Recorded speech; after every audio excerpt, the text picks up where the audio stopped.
আধুনিক যুদ্ধক্ষেত্রে ড্রোন প্রযুক্তির গুরুত্ব দিন দিন বৃদ্ধি পাচ্ছে এবং তুরস্ক এই ক্ষেত্রে কিন্তু দ্রুত উন্নতি করে যাচ্ছে।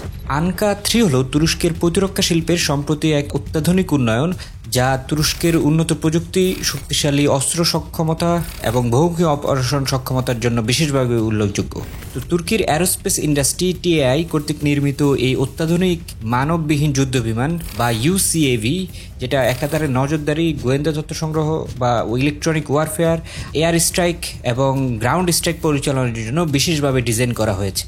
আনকা-3 সবচেয়ে উল্লেখযোগ্য সাফল্যগুলোর মধ্যে একটি হলো এটির অস্ত্রসহ প্রথম পরীক্ষামূলক ফ্লাইট, যা তুরস্কের প্রতিরক্ষা সক্ষমতাকে নতুন উচ্চতায় নিয়ে গিয়েছে। উন্নত সেন্সর, স্টেলথ প্রযুক্তি এবং দীর্ঘ সময় আকাশে থাকার সক্ষমতার মাধ্যমে এটি শত্রুর রাডার এড়িয়ে কাজ করতে পারে এবং কৌশলগত অভিযানের জন্য কিন্তু গুরুত্বপূর্ণ ভূমিকা রাখতে পারে।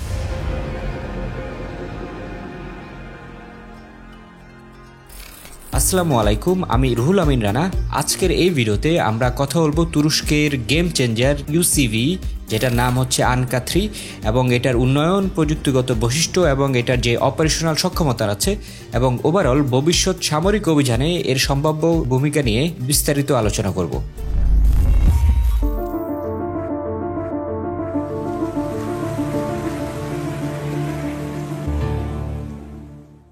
আধুনিক যুদ্ধের সবচেয়ে গেম চেঞ্জিং ড্রোনটি আমেরিকা বা চীনের নয়, এটি কিন্তু তুর্কির। তুরস্কের বায়রাক্তার TB2 সিরিয়া থেকে ইউক্রেন পর্যন্ত সংঘর্ষের পুরো ধরনই বদলে দিচ্ছে এবং তুরস্কের যে বৈশ্বিক অস্ত্র বাণিজ্য সেটাতে কিন্তু নতুন মাত্রা যোগ করেছে। আর এর পেছনে রয়েছে একজন দূরদর্শী ব্যক্তি, যার নাম হচ্ছে সেলজুক বায়রাক্তার। তো পরিসংখ্যানগুলো দেখলে বোঝা যায় তুরস্কের কাছে আসলে সবাই অস্ত্র যাচ্ছে এবং অনেক বেশিই চাচ্ছে। তো 2010 সালের দিকে তুরস্কের অস্ত্র রপ্তানি কিন্তু অন্যান্য সব দেশের তুলনায় দ্রুততম হারে বেড়ে চলছে। 2018 সাল থেকে 2022 সালের মধ্যে এটি প্রায় 69% বৃদ্ধি পেয়েছে। কিন্তু এত দ্রুত এটি কিভাবে সম্ভব হলো? যেখানে কয়েক দশক আগেও তারা নিজেদের চাহিদা আসলে পূরণ করতে পারতো না, বাইরে কিভাবে তারা রপ্তানি করবে। কিন্তু এখন দেশটির বেসরকারি সামরিক শিল্প অনেক অ্যাডভান্সড হয়ে গিয়েছে। বিশেষ করে তুর্কি দেশীয়ভাবে ড্রোন তৈরির উপরে কিন্তু গুরুত্ব দিয়েছে। বর্তমানে এই দেশটিতে প্রায় 2000-এর বেশি ড্রোন সম্পর্কিত বেসরকারি প্রতিষ্ঠান রয়েছে।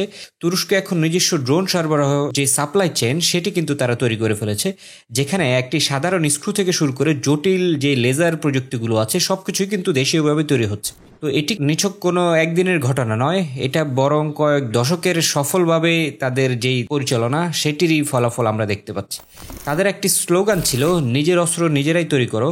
এই নীতিটি তুর্কের যে নীতি নির্ধারকরা আছে তাদের মধ্যে খুবই জনপ্রিয় হয়ে ওঠে এবং 1985 সাল থেকে প্রতিরক্ষা শিল্পের জন্য সরকারি সংস্থা প্রেসিডেন্সি অফ ডিফেন্স ইন্ডাস্ট্রি এই প্রতিষ্ঠানটি প্রতিষ্ঠিত হয় এবং এটি সরকারকে অস্ত্র সরবরাহ করে এবং ভবিষ্যতে গুরুত্বপূর্ণ ভূমিকা রাখে।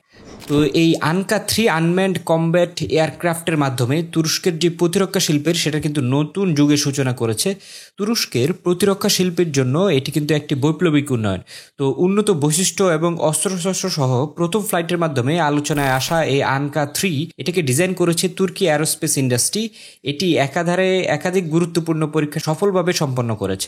এসবের মধ্যে সবচেয়ে উল্লেখযোগ্য ছিল এটার বাম ডানার নিচে অস্ত্রসহ প্রথম ফ্লাইট। এই গুরুত্বপূর্ণ মাইলফলক এই আনকা-3 এর ভবিষ্যৎ অপারেশনাল সক্ষমতাকে প্রদর্শন করেছে এবং তুরস্কের যে প্রতিরক্ষা শক্তি আছে সেটিকে ব্যাপকভাবে উন্নত করেছে। তো এই অসাধারণ ফ্লাইটটি প্রতিরক্ষা শিল্পে দেশীয় প্রযুক্তি ব্যবহার ও জাতীয় প্রযুক্তির বিকাশকে উৎসাহিত করে এবং তাদের প্রতিরক্ষা শিল্পকে অনেক উচ্চ পর্যায়ে নিয়ে যায়।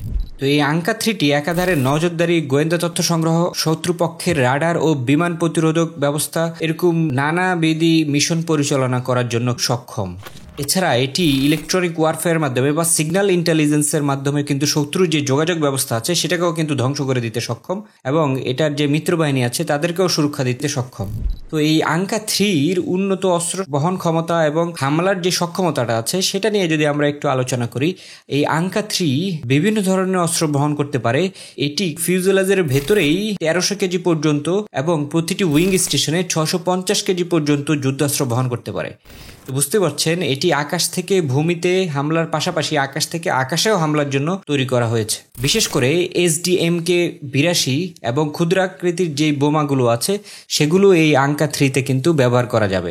এই শক্তিশালী অস্ত্র ব্যবস্থা এবং এটির যেই মাল্টিপারপাস অ্যাটাক মিশন, এই বৈশিষ্ট্যগুলোই এই ড্রোনটিকে আসলে ভয়ঙ্কর করে তুলেছে। এই ড্রোনটি সর্বোচ্চ প্রায় 0.7 মাক গতিতে কিন্তু উঠতে পারে এবং 40,000 ফিট উচ্চতায় উঠতে সক্ষম, এবং এই বৈশিষ্ট্যগুলোর মাধ্যমে শত্রুর যে রাডার সেটাকে কিন্তু এড়িয়ে চলতে পারবে, এবং এটার যে অপারেশনাল কার্যকারিতা আছে সেটাও কিন্তু আরও এক্সটেন্ড হবে, এবং এটি টানা 10 ঘন্টা কিন্তু আকাশে ফ্লাই করতে পারে। বুঝতেই পারছেন দীর্ঘস্থায়ী নজরদারি বা গোয়েন্দা মিশন পরিচালনা করার জন্য কিন্তু এটি খুবই উপযুক্ত। সুতরাং এটি কিন্তু সীমান্ত নিরাপত্তা এবং আন্তর্জাতিক অভিযানে গুরুত্বপূর্ণ ভূমিকা পালন করতে পারবে। তো এটার যেই উন্নত অ্যারোডাইনামিক ডিজাইন আছে সেটার ব্যাপারে যদি আমরা কথা বলি, আনকা 3 এর আরও কয়েকটি গুরুত্বপূর্ণ বৈশিষ্ট্য হলো এটা মাঝ আকাশে ল্যান্ডিং গিয়ার যেই ডিটেক্ট করা বা গুটিয়ে নেওয়ার সক্ষমতা কিন্তু এটার আছে, এবং যার মাধ্যমে এটার যে অ্যারোডাইনামিক দক্ষতা সেটা আরও বেড়ে যায়। সুতরাং এটার যে রাডার সিগনেচার সেটাও কিন্তু কম হয়। তো এই বৈশিষ্ট্যগুলো শত্রুর প্রতিরক্ষা ব্যবস্থার যে রাডার শনাক্তকরণ সিস্টেম আছে সেগুলো কিন্তু এড়াতে সহায়তা করে, এবং যে মিশন পরিচালনা করবে সেটা সাকসেসফুল হওয়ার সম্ভাবনাটা আরও বেড়ে যায়। এবং এটার পাশাপাশি এটার মধ্যে রাডার প্রতিরোধী যে পেইন্ট সেটি ব্যবহার করা হয়েছে, এবং এক্সহস্ট ডিজাইনের মাধ্যমে উন্নত শত্রু রাডার থেকেও লুকিয়ে থাকার কৌশল কিন্তু এটার ভিতরে আছে। এবং এটার ইলেকট্রনিক ওয়ারফেয়ার বা সাইবার হামলা সক্ষমতার ব্যাপারে যদি আমরা আলোচনা করি, এই আনকা 3 কিন্তু উন্নত ইলেকট্রনিক ওয়ারফেয়ার প্রযুক্তি সংযুক্ত আছে, যেটা শত্রুর রাডার ও যোগাযোগ ব্যবস্থাকে কিন্তু ব্যাহত করতে পারে। আধুনিক সামরিক অভিযানে ইলেকট্রনিক ওয়ারফেয়ার এখন খুবই অপরিহার্য, এবং আনকা 3 এই ক্ষেত্রে গুরুত্বপূর্ণ ভূমিকা পালন করার জন্য প্রস্তুত। তো এটার উন্নত সেন্সর এবং ইলেকট্রনিক ওয়ারফেয়ার প্রযুক্তির মাধ্যমে শত্রুর প্রতিরক্ষা ব্যবস্থা পুরোপুরি ধ্বংস করে দিতে পারে, এবং তাদের যেই মিত্রবাহিনীর অপারেশনাল মিশন আছে সেটি কিন্তু সাকসেসফুল করার ক্ষেত্রে গুরুত্বপূর্ণ ভূমিকা পালন করতে পারে। তো তুরস্কের এই আনকা 3 দিয়ে ভবিষ্যৎ সামরিক অভিযানগুলো আসলে কিরকম হবে সেটা যদি আমরা বলি, আনকা 3 এর অস্ত্রসহ ফ্লাইটই প্রমাণ করে যে এটি বহুমুখী মিশনের জন্য কিন্তু ব্যবহারযোগ্য।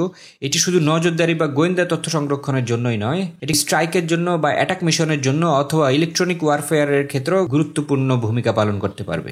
তো তুরস্কের যে প্রতিরক্ষা শিল্পের সক্ষমতা এবং তাদের যে দেশীয় প্রযুক্তিগুলো আছে এগুলোর উন্নয়নের কারণে আনকা 3 এর মতো প্রকল্পগুলো বর্তমানে বাস্তবায়িত হচ্ছে, এবং এগুলো সরাসরি তাদের জাতীয় নিরাপত্তায় কিন্তু অবদান রাখতে পারবে।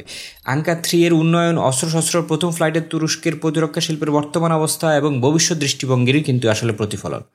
তো ওভারঅল যদি আমরা এই আনকা 3 নিয়ে বলি, আনকা 3 ইউএভির উন্নত প্রযুক্তিগত বৈশিষ্ট্য, এটার অস্ত্রসহ প্রথম ফ্লাইট, এবং তাদের দেশীয়ভাবে উৎপাদন করা এই ইউএভিটি তাদের দেশীয়ভাবে ড্রোন তৈরির সক্ষমতারই কিন্তু একটি প্রতিফলন।